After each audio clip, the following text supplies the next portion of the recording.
Vamos tomar um café logo cedo com os principais fatos políticos da região, num bate-papo descontraído sobre política, regado a um bom café. Hoje, de forma remota, a gente dá bom dia para Mário Flávio por telefone. O que foi que aconteceu, Mário?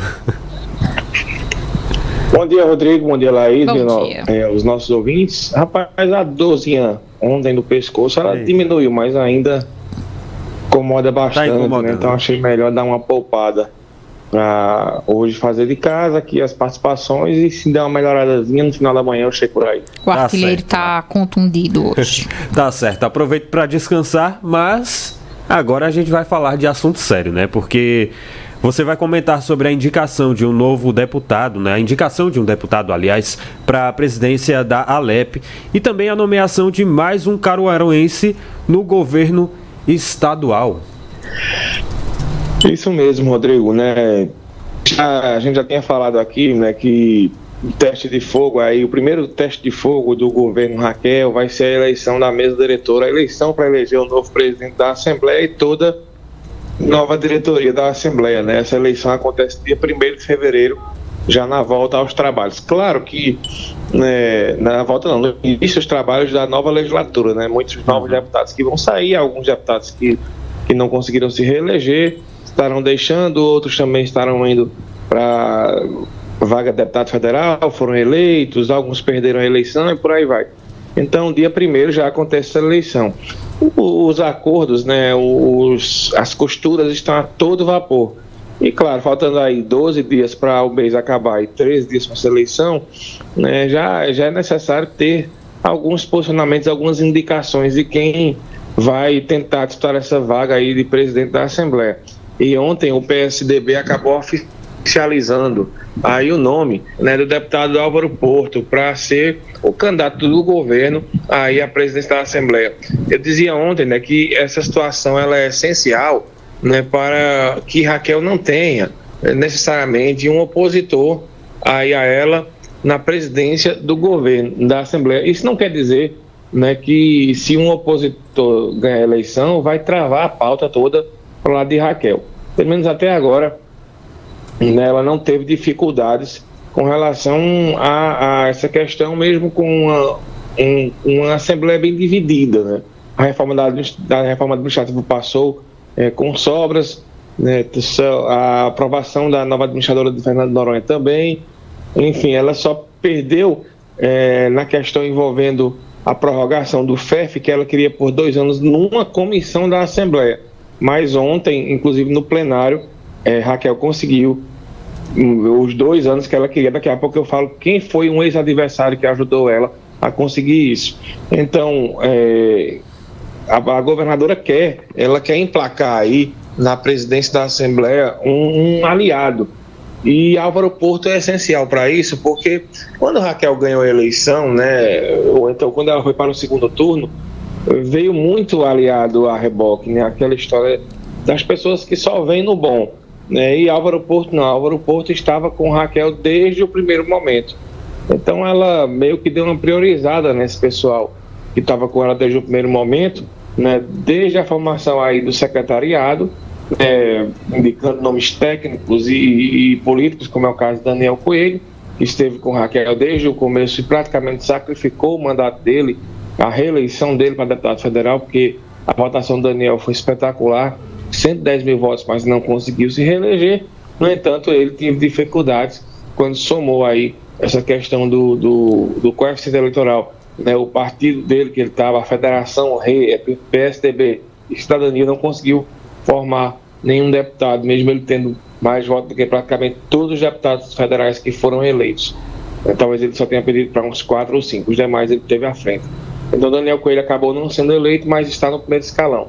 E aí Raquel ela vai numa articulação com Álvaro Porto e aquele que eu previ semana passada aqui, ou ainda essa semana, né, que Álvaro Porto seria o nome de Raquel para disputar a eleição da Assembleia. Eu acredito que Débora Almeida vai ser o nome indicado por ela para ser presidente da Comissão de Justiça.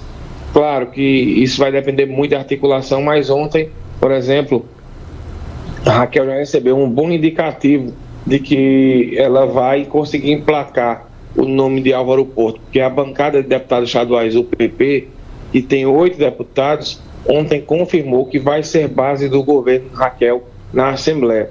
Então, só aí, na teoria, Álvaro Porto já teria 8 votos, né, do PP, e juntando os 4 da Federação PSDB e Cidadania, já teriam 12 votos aí encaminhados para ele. Né? Ele teria que buscar os 5 do União Brasil, daria 17, e mais os 4 do PL daria 21. Então ela já teria aí, né, junto com o Álvaro Porto, uma boa base para conseguir isso. O problema é que no PSB são 13, no PT tem mais 4 ou 5, juntando com o PCdoB, aí já começa o jogo a ficar mais equilibrado. Então vai ser uma postura bem feita. Se o governo não se intrometer demais na eleição da mesa diretora, talvez não seja nem necessário ter um bate-chapa de repente, né? Talvez aconteça uma composição de governo e oposição, geralmente. Quando o pessoal não está muito afim de briga, em primeiro mandato, geralmente acontece isso. Né? Tem composição de governo e oposição, o governo indica a presidência, a oposição indica a primeira secretaria e por aí vai. E aí existe também uma facilidade para isso. Mas até agora, né, os deputados vêm demonstrando que não estão muito afim de começar o governo com confusão e querem mais tocar o Estado, né, mas por enquanto, até agora, só tem uma única candidatura, que é a de Álvaro Porto, do PSDB, confirmada ontem. Né, vamos saber como é que vai ser a articulação para montar o restante da chapa, porque para ter o apoio, para o PP declarar 8 votos praticamente para Álvaro Porto, o PP vai querer espaço na chapa. Então já é um partido contemplado. Hoje é mais que vão apoiar, com certeza vão querer espaço também na chapa. Vamos saber como é que vai fazer essa articulação aí. Mas o ideal seria que o governo do Estado não colocasse o dedo na eleição, deixasse os deputados se resolverem. Geralmente, quando isso acontece, é mais fácil evitar uma derrota. Mas quando o governo entra numa eleição, como aconteceu já em alguns casos, acaba depois tendo problemas aí, e inclusive com algumas derrotas, né, que podem acontecer. Vamos aguardar. E tem caruaruense, mais um no governo do Estado, né, Mário? É isso mesmo. Antes de falar sobre essa história, só para fechar o assunto da Assembleia, né, o FEF, né, que é o fundo que era bastante criticado, inclusive, né, por Raquel no governo Paulo Câmara, ela pediu a prorrogação por 2 anos. É o Fundo Estadual de Equilíbrio Fiscal. Estava em vigor até 31 de dezembro de 2022. Né, pelo menos foi o que foi aprovado na Comissão de Constituição e Justiça. Mas um possível aliado de Raquel, inclusive irmão do Miguel Coelho, ele foi relator desse projeto e ele rejeitou, né, na comissão lá o projeto vindo do Executivo, vindo de Raquel. E aí ele disse que era melhor prorrogar só por 1 ano, porque por 2 corre risco para prejudicar as empresas e tal. E aí na comissão de leis, esse projeto acabou sendo reprovado, né, por 5 votos a 4. Mas aí os deputados pediram para a votação acontecer em plenário, porque tem uma história nas casas legislativas, né, que o plenário é soberano em algumas votações. Então foi pedido para levar ao plenário, né, houve muita discussão, mas no final um dos membros da Comissão de Justiça, né, que é o ex-prefeito de Caruaru, Tony Gel, né, que foi adversário histórico dos Lira, inclusive perdeu a eleição para Raquel em 2016, né, ele convenceu boa parte dos deputados a votarem, a prorrogar aí por 2 anos, como queria Raquel.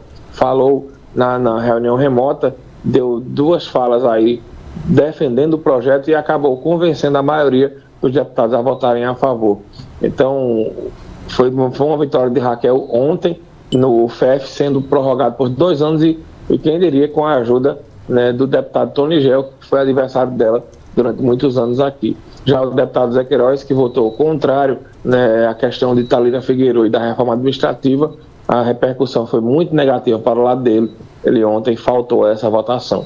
O delegado Lessa, de Caruaru, votou a favor também. Seguiu aí o relator, seguiu o pedido de Tony Gel. Então, Raquel contando com um voto aí de 2 opositores, digamos assim. E com relação a Bruno França, né, ex-secretário de Agricultura e Desenvolvimento Agrário de Caruaru, ele que era uma pessoa de extrema confiança do Fernando Lucena, né, o saudosa memória, que era o marido de Raquel, que morreu no dia da eleição do primeiro turno, Bruno França foi nomeado hoje de manhã secretário, né, de Executivo de Agricultura. Então é mais um membro aí, né, do governo Raquel que vai sendo contemplado aí. Mesmo no segundo escalão, já era esperado que Bruno fosse contemplado pela forte ligação que ele tinha com o Fernando Lucena, e também foi um dos primeiros, né, a deixar o governo para se dedicar à campanha de Raquel. Então ele é mais um confirmado. Acredito, Laís e Rodrigo, que até semana que vem mais nomes que eram do governo devem ser confirmados aí nos segundo e terceiro escalões, que são cargos que estão faltando, e tem muita gente que precisa ser contemplada aí do governo. Sem falar naquelas questões das diretorias, né, das GERs, da GRS, que só vai acontecer no fim do mês, né, devido ao prazo aí do decreto de Raquel. Então, aos poucos, o governo ele vai tendo uma cara, né, e com muita gente aqui de Caruaru, como era esperado, né? Afinal de contas, a Raquel está colocando as pessoas em quem ela tinha confiança, e a maioria que ela tinha confiança trabalhou com ela aqui em Caruaru. Então, nada mais natural do mundo, e sem falar que tem muita gente competente aqui na nossa cidade que pode exercer funções estratégicas aí no governo. Então, aos poucos, o governo vai tendo essa cara mais de Raquel, e com muita gente sendo contemplada aí, digamos assim, né, como foi o caso aí do Bruno França, que é uma figura aqui de Caruaru e já tem a experiência de ter atuado na zona rural, né, com o pessoal do campo, já que foi secretário de Desenvolvimento Agrário aqui da nossa cidade. Perfeito, Mário. A gente segue falando de política e 10 horas você participa novamente, ou remotamente ou presencial, não é isso? É isso, vamos tentar, né, se continuar melhor aqui, eu chego por aí, senão eu vou pro telefone mesmo. Valeu, um bom dia para vocês. Valeu, Mário, valeu aí pelas informações. Vamos de futebol.